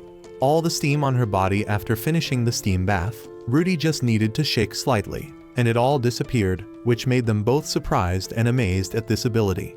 Leaving the bathhouse, Rudy inadvertently apologized to Red for being too conspicuous. Red didn't think Rudy was at fault at all. In this city, no one would scrutinize what Rudy did. He stepped forward to pat his sister's head encouragingly. Being able to stand in front of others and introduce Rudy as his sister was already happiness for Red. After that, Red held Rudy's hand, wanting to take her to the market to play. At this very moment, Rudy had a wish. She wished that she could live forever with Red like this. But she was someone arranged by the gods to become a hero. Then to whom would her wish be entrusted? Meanwhile, Aries and Theodora, after interrogating Albert, had also found where Rudy had gone. Seeing that this Albert currently had no life left in him, Theodora kindly sat down to enlighten him. The gods gave humans blessings, but they didn't necessarily have to follow those blessings. Each person had their own will and way of living. Albert's defeat by someone strong but not wanting to become a hero was a very understandable thing. That evening, Rudy and Ties had dinner at Red's house again. Red boasted to his sister that his house also had a bathtub, and advised Rudy to go in and experience it. Rudy wanted to invite Red to bathe with her, but now they were both grown up, so they couldn't do that. So she switched to inviting Red. Ties immediately stood up asking to join the bath, partly because she liked bathtubs, and partly to keep an eye on these two people, because love could turn into a weapon to kill each other. Sitting in the bathtub, Rudy shared with Rit the time she lived with Red. Her first battle took place when Rudy was only 5 years old. She was just a kid, but because she carried the hero's blessing, Rudy couldn't ignore a monster kidnapping another child. Rudy had gone alone to the monster's lair to fight and save that child, although Rudy knew she had no chance of winning. At this moment, when she had been beaten to a pulp by the monster, Rudy was tired of this life already. What kind of life was it where she was only shunned by the residents, just because she was too strong? It was so harsh. Rudy wanted to give up, but if she did, she wouldn't be able to see her brother again. At the moment when Rudy needed her brother most, Red always appeared to protect her. For Rudy sitting in this bathtub, she had to share honestly that she didn't feel comfortable at all. Thanks to the hero's blessing, Rudy would never feel temperature changes. Rudy suddenly burst into tears. She envied Rit because Rit could freely express her emotions, unlike Rudy who didn't feel any joy or sadness at all. Seeing Rudy cry like that made Rit and Ties deeply moved. As someone in the hero team, how could Ties leave Rudy like that? So the little girl had a new goal for herself. The person who could save Rudy's emotionless body could only be Red, and she would become a guide for the two of them. After the bath, Rit had recounted everything to Red. Once again, Red had to thank Ties for agreeing to be his sister's teammate. This was the duty of someone helping the hero, so Ties promised to try her best to help Red in whatever way she could, and Red had also begun to recognize the changes in his sister. Perhaps in the coming time, he would try to make it up to her. What Red didn't expect was that the demon Belial would dare to approach Rudy, and even invite her to try the demon drug. This made Red a bit worried. If Rudy continued to use the drug like that, would she have an overdose? Red wasn't too worried about this because Rudy had the hero's blessing to protect her, so temporarily nothing would happen. But to be sure, they should still ask the alchemist Godwin. So they all split up. Ties would go to the port to find more ingredients that Godwin requested, while Rit would go rent horses for Red to go to the elf forest. Meanwhile, Theodora's group had docked at Zultan City. Since Albert was a wanted criminal, he was very afraid of being discovered by the residents, so Theodora had to cast a protection spell to divert attention from him. Theodora wanted to rent an inn near the port to scout the situation, but Aries refused. He didn't want to stay in such a shabby place, so he went into the town alone to find a better inn. Red was now also wandering around buying more things in the port, when he happened to run into Danon here. Theodora and Albert also recognized them immediately. However, she didn't want to reveal herself at this time, so she used invisibility magic to sit in a corner and listen to their conversation. Danon complained to Red that since he left the team, he and Aries had been constantly arguing. The hero team was about to disband. Without Red, they wouldn't be able to continue, so Danon hoped Red would return to continue adventuring with them. Red sighed and refused. He had already found his ideal here. Seeing this, Danon didn't force Red. He planned to stay in this city for a while to see how Red lived before deciding on the next direction. But when he knew Rudy was also present here, Danon immediately had a new goal. Rudy coming to this city must certainly mean something, so currently Danon still wanted to return to help her. Of course, how could he let Red leave so easily? Danon pulled Red to go with him. Meanwhile, at Aries' inn, Danon returned to find Aries and inform him that Rudy was present in this city. Aries' face changed color. He angrily cursed Red. After learning that Red was running a pharmacy in town, Aries immediately made Danon lead him there. The two went into the pharmacy but found no one there. Aries angrily shouted and destroyed the entire pharmacy, even the double bed that Red and Rit had bought. He took out a knife and slashed it to pieces. At this point, Danon spoke up to ask him, after such a fit of anger, what would he do next? What to do? Of course, Aries was determined to drive Red away. He had to do this so Red couldn't meet Rudy again. It seemed that the Danon with Aries was a fake, because the real Danon was currently on a mission. Danon had lost an arm due to being ambushed by Shisadan on the way to this town. Fortunately, with the help of residents, Danon was able to keep his life. Thanks to this, Danon had discovered that this Shisadan was disguising himself as an adventurer here. This made Red very surprised. How on earth was he still alive? Clearly, Red had seen with his own eyes Rudy stabbing him in the heart. But anyway, that wasn't the issue to worry about now. Danon patted Red's shoulder encouragingly, saying to just ignore it and let him resurrect as many times as he wanted. Anyway, the next time they met him, he would die. Right at this moment, a huge drake flew past in front of them. In a remote town like this, who would have the ability to control a drake? And it seemed to be heading towards the city. To be safe, Danon decided to split up. He would go find Rudy to protect her, while Red would continue his mission. After that, Red cast a speed-enhancing spell and rushed off, meeting Rit and Ties on the way. He reported that he had met Danon to Rit. Rit had already met Danon before, so Red pressed Rit to see if Danon had any differences, because the Danon who had just been with him had lost an arm. This was completely different from the Danon that Rit had met. Now Red understood. That guy had eaten one of Danon's arms, then disguised himself as Danon to meet Rit. It seemed he was targeting something in this town, and Red would certainly not let that happen. He had decided to hang up his sword, but this was an exception. He had to avenge Rit's master. Rit's determination also increased with Red's declarations. She decided just this once more. She would fight to protect the residents of Zultan City. After separating from Rit, Red rushed like flying to the ancient relic. Rudy was fully capable of opening the door, but she was so lazy that she broke the door here, making Red have to find another way down. The Godwin guy was also being held here by Rudy. When asked by Red to call Rudy, Godwin immediately refused, using the excuse that he was too afraid of Rudy to do it. Red didn't care and broke the guy's arm as a warning. His scream rang out just as Rudy rushed to respond. Seeing Red standing here, she put away her sword, and Red led Rudy outside. After hearing the stories from Ties, Red specifically brought here a medicine to help the girl control her blessing. This made Rudy very confused as to why Red had to do this. Wasn't he always wanting to protect the world? Red smiled, patted her head encouragingly, and said he didn't do this for the world, but for his little sister. How could he stand by and watch his sister sad and suffering? With this medicine, it would suppress the hero's blessing, and until then, if Rudy wanted to abandon her hero identity, Red would fully support her. Rudy was moved and hugged her brother tightly. Now she had decided what she would do next. Meanwhile, the fake Danon had led Aries to the mountain behind the city. At this point, he revealed to Aries that Rudy was in the ancient elf relic. Aries went crazy and immediately wanted to go find Rudy without caring about right or wrong. As for Rit and Ties, they had now arrived to meet Rudy. What they needed to do now was to meet Godwin to ask more about that demon drug. Suddenly, Rudy stopped everyone and let them know. Since the demon drug was brewed from demon hearts, it was like a curse, so it wouldn't have any effect on her body. Her becoming like this was spontaneous. A new blessing was developing inside Rudy's body. Red was extremely worried and quickly went to find Godwin to ask for more information. Godwin was certain this wouldn't affect Rudy at all. The demon's blessing only worked if Rudy's body absorbed that medicine. As for the spontaneous blessing in Rudy's body, since he didn't know what blessing it was, Godwin temporarily didn't think it would harm Rudy. Right at this moment, Ties discovered there was a loud noise outside. A herd of monsters was approaching this place.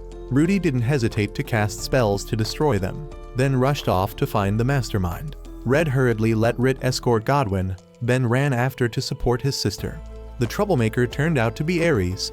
Seeing Rudy, he stepped forward to call her to leave with him, to continue the journey to destroy the Demon King with him. Red had tried to advise him, but this guy wouldn't listen. Instead, he shot magic to attack Red. Rudy immediately drew her sword and stabbed him in the stomach. This was her answer. She had decided to abandon her hero identity. From now on, she would live as a human, and if Aries dared to harm her brother one more time, it wouldn't just be a simple stab. Rudy then ran to heal Red, while Aries stood in shock, holding his wound. A great sage like him had to bleed in this place. How could he die in this hole? At that moment, View appeared to heal Aries. Just one look and Aries immediately recognized this guy was a demon in disguise. Since Aries had discovered him, View no longer needed to pretend and went straight to the point. He knew there was a relic in this ruin left by the first hero, and invited Aries to team up with him. Just finding that relic and giving it to Rudy, he believed Rudy would let Aries join her team again. So Aries accepted the proposal to temporarily cooperate with View. As they walked, he recalled the first day he met Rudy. His entire gloomy world was dispelled by her beauty and demeanor. That was also the first time Aries liked his blessing so much. Since then, Aries had found his goal, to become Rudy's companion. Aries believed he was born to do this. At this moment, View spoke up to remind Aries that the hero's weapon was right in front of them. Meanwhile, Red and Rudy had returned to inform Rit about Aries' presence. Now everything was clear. With Aries' strength, he could fully summon the Drake and the Eye monsters just now. Ties interrupted them, saying she had just discovered that Aries was heading down to the bottom floor, going with someone else who had used magic to erase his presence. But Ties was an assassin, so it wasn't easy to deceive her. This startled Red. He immediately guessed that the one going with Aries was very likely Shisaden. If this was true, they needed to go stop Aries right away. Even if they hated this guy, they couldn't let him be deceived by Shisaden. Everyone left together without bothering to explain to old Godwin. He didn't want to go but was afraid to stay, so in the end, he had to follow Red's group. As for Theodora's group, she and Danon had now arrived at the gate of the ancient elf relic. Before proceeding further, Theodora had to remind Danon that from now on, each of their actions would be spontaneous, and she hoped Danon would act according to his wishes, and of course, she would do the same. Danon smiled in agreement, then broke down the cave door and rushed in. View and Aries had just reached the bottom floor of the relic when Danon caught up. Standing in front of them, Danon demanded Aries not to interfere. View was his prey. After that, he threw a sword straight at his face. View could easily deflect this attack. He frowned, assessing once. He had defeated Danon before, so why should he be humble now? He drew his sword and rushed to attack Danon. Although he had lost an arm, Danon could still control the game. He punched View in the face, followed by numerous precise punches that made him very surprised. Danon then sneered, mocking him. Losing an arm was indeed very uncomfortable, but he still had to thank this guy because thanks to him doing so, Danon realized he had let this left arm rest too long. Enough small talk. Danon continued to pound View, beating him severely until he couldn't counterattack. This guy stiffened up to defend and tried to call for Aries' help. Aries stood staring in shock, then panicked. How could he attack a teammate? But currently, he was cooperating with this guy. Without View, he couldn't find the weapon of the previous hero, so Aries shot magic straight at Danon.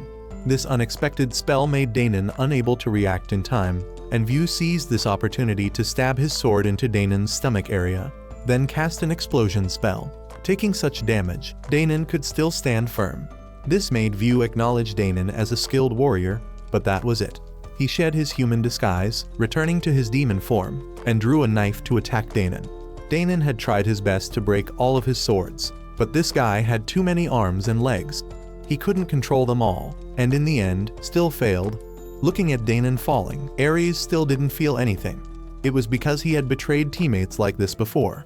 After that, the two continued to open the final door of the relic. Appearing before them were 5 swords. Aries immediately recognized these were all holy demon-slaying swords. Shisaden then explained to Aries that the holy demon-slaying sword Rudy carried was a fake. The things in front of them were the real ones. To bring Rudy back required 2 things. First, Aries had to make Rudy hold the real sword. It would enhance Rudy's hero blessing, reducing the effect of the demon blessing in her body. Second, he had to take away Rudy's mental support, meaning he needed to eliminate Red. After explaining this, Shisaden handed Aries one of the holy demon-slaying swords. Outside, Red's group had also found the place. The door opened, and appearing before them was Rit's master. Red immediately rushed to attack because she knew it was Shisaden in disguise. Red also drew his sword wanting to help, but Aries had cast a spell to stop him. Rudy cast a shield spell to protect Red and Rit, then advised Aries. If he stopped now, she would forgive him, but having gone this far, there was no way Aries would give up. He and Rudy dueled with magic, which scared Godwin so much he tried to run away, but was stopped by Aries's Drake. He had to rely on Tyza's help to save his life. Despite such advice, he still wouldn't listen, so Rudy had no choice. She drew her sword and unleashed an extremely strong whirlwind, making Aries and Shisaden have to arch their backs to resist. At this moment, Tyz noticed something from below. The ground cracked open and a huge drake rushed toward them. Theodora also jumped down from its back to restrain Rit and attack Rudy. This made Rudy very confused as to why Theodora was attacking her. Theodora was very decisive, fighting while explaining to Rudy. She did this because the world needed a hero. If Rudy abandoned her identity now, who would save others? Both Rit and Rudy had fallen into difficult situations, making Red not know who to save first. Rit angrily shouted at Theodora that she didn't want her life to depend on others. Theodora didn't care much because the fact was that Rit and her country had been saved by hero Rudy. Rit immediately denied this. Her country was saved by a team, a collection of outstanding people who encouraged spirits, not by Rudy alone. Even if she was strong, Rudy alone couldn't do anything against a powerful demon army. Theodora's belief was somewhat shaken when hearing these eloquent declarations from Rit. But in the end, Theodora still wanted to bring Rudy back to being a hero. Red had now rushed over to cut off the dragon's head to rescue Rit. Aries was just waiting for this and launched a sneak attack spell on them. The two were pushed straight down into a deep pit. Rudy rushed to save them but was blocked by Theodora, resulting in Rudy cutting down her teammate. Shisaden at this point also jumped in to join the fun. Aries now laughed like a madman. He had won. In the end, he was the victor. He was the one who had killed Red. Now Rudy would return to his side. Tyz was about to attack him, but he seemed to have detected it and struck her first. Tyz was severely injured but still struggled to stand up and scold him as a perverted bastard for treating teammates like that. Rudy was just an ordinary girl. What reason did she have to live according to his wishes? Even Godwin, a genuine villain, was extremely irritated by Aries' actions. He angrily shouted, throwing stones at him and cursing, even though he knew he would be beaten. Red and Rit were now falling from above. Below, Danon was waiting. Currently, Danon also had countless hesitant thoughts, not knowing whether to let Rudy live her own life or pull Rudy back to continue being a hero. But one thing was certain, Danon would not let his friends die. With all his final strength, Danon created an extremely strong whirlwind, pushing Red and Rit back up. Just seeing Aries, Red had drawn his sword and rushed to him. Thanks to Rit buffing him with extra strength, Red was able to overcome his spell, then immediately cut off both arms of that bastard. Beneath the ruins of the relic, Rudy lay motionless, still wondering why she had to endure such a life. Shisaden stepped to Rudy's place. The two rushed into battle, resulting in Rudy, with her broken sword, being unable to withstand the genuine holy demon-slaying sword. Rudy was kicked by Shisaden straight into the wall, but the little girl didn't feel pain, only a surge of emotion rising in her chest. This was the first time Rudy felt so angry. Her power surge manifested, scaring Shisaden pale. He held 4 holy demon-slaying swords, but still couldn't block one punch from Rudy. Rudy immediately picked up the sword he dropped, then continuously slashed him. But she didn't know he deliberately dropped that sword, luring Rudy to touch it. Now that she had, even if he died, he would be content. Above, Red had finished providing first aid to Theodora. Even though she had just been their enemy, Red didn't want Rudy to go through the feeling of killing a teammate at all. Rudy jumped up. Seeing the little girl, Red immediately ran over to check on her. Tyz instantly detected something wrong with Rudy. The little girl immediately jumped out to block a slash for Red, then coughed blood and fainted, leaving Red unable to understand the current situation. Godwin immediately recognized that Rudy was being urged by her blessing to slaughter everyone. Red quickly left Rit to take care of Tyz, while he drew his sword to confront Rudy. Just blocking one slash from the little girl, Red's sword had already chipped a large piece. Feeling this wasn't good, Red temporarily discarded that sword, then drew his bronze sword. This made Godwin extremely confused. With that lousy sword of Red's, how could he stop Rudy? Red didn't care. He observed and focused right at the moment Rudy attacked him. Red used that sword to deflect Rudy's attack. then struck her hand to make Rudy drop the holy sword. Immediately, Rudy returned to normal. The little girl fearfully burst into tears and ran to hug Red tightly. At this moment, Deepening and Albert had also arrived. Rit had tried to treat Thais' wounds, but her power wasn't enough. Seeing this, Rudy stepped forward wanting to use her power to save Thais. But at this moment, Rudy's power couldn't be used. She helplessly knelt down. This blessing had always urged her to fight. She had always followed it. But why? Why at the moment she needed it most? It didn't respond to her? Rudy sadly collapsed, not wanting to lose this friend. Theodora, supported by Albert, came to treat Thais. Thanks to this, Thais temporarily maintained her life. After healing Thais, Theodora sat down to accept her punishment for daring to betray Rudy. Since Red left the team, Theodora had wondered why Rudy didn't go find him. Now she understood. Rudy didn't need teammates at all. Alone, she didn't eat, rest, but just continued on her lonely path. That was what Rudy was doing, and Theodora, even at this moment, still believed she had acted correctly so that Rudy could continue her journey to save the world. Albert now spoke up to beg Rudy to forgive Theodora. He knew that Theodora's actions were extremely blameworthy, but everything she did was just for this world. Thais weakly woke up calling everyone. Because Theodora had treated Thais, Rudy would not pursue this matter anymore. But regarding the issue Theodora had mentioned, she was still determined not to be a hero anymore, because from the beginning, she never wanted to do this. Rudy felt the person more suitable to be a hero was Theodora. Red laughed and let everyone know that a true hero is never alone, not fighting the Demon King alone, nor using the will of just one person to save the world, but someone who will convey that will and aspiration to others, so they have the courage to rise up and fight together. That is a true hero, and Red also thought Theodora was more suited to be a hero than Rudy. Everything had ended, and a new day began at Red's pharmacy. Rudy and Thais happily ran to him for breakfast. Having removed the hero armor and put on a commoner's dress, Rudy happily played with the snow. It had been a long time since she had felt cold like this. After that, they all had breakfast together happily. Rudy now had a new blessing called Truth. This blessing had suppressed Rudy's hero blessing, thanks to which the little girl had regained feelings for this world. Rudy now had a goal of her own. She wanted to buy a farm to grow herbs and live the rest of her life near Red. That afternoon was the funeral ceremony for the lost teammate Aries. If what the legend said was true, then after a person dies, their blessing also returns to goddess Demis. Red also hoped this was true so Aries wouldn't be controlled by that blessing anymore. At the end of the ceremony, before leaving, Deepening still had one thing to remind everyone, that the Zultan guy was strange as he was a subordinate of the Demon King but could use the holy sword. Red had also felt suspicious about this before. This guy had enough hands to hold all the holy swords there. This made Red speculate that he might be the first-generation hero, someone not of the human race but who became a hero. But anyway, there was no need to worry anymore because currently, they no longer had the mission to save the world. That evening, after seeing Gons off, Red and Rit finally had time alone together. Rit was very sad because their bed had been completely destroyed by Aries. That bed was very important to Rit. Sleeping on it, she could be assured that Red was always by her side. She was very afraid that one day Red would leave without saying a word, because Red's blessing was that of a guide. Immediately, Red hugged Rit tightly, asserting that would never happen. This was already the end point of his journey. His blessing was that of a guide. He had fulfilled its responsibility and left when the person he guided had become mature enough. Now he would live the rest of his life with Rit. And so they had their first night together. Lying in bed after the battle, Red proposed to Rit about what he had said earlier. It wasn't exactly the end of the journey, but rather Red would begin a new journey in this Zultan city.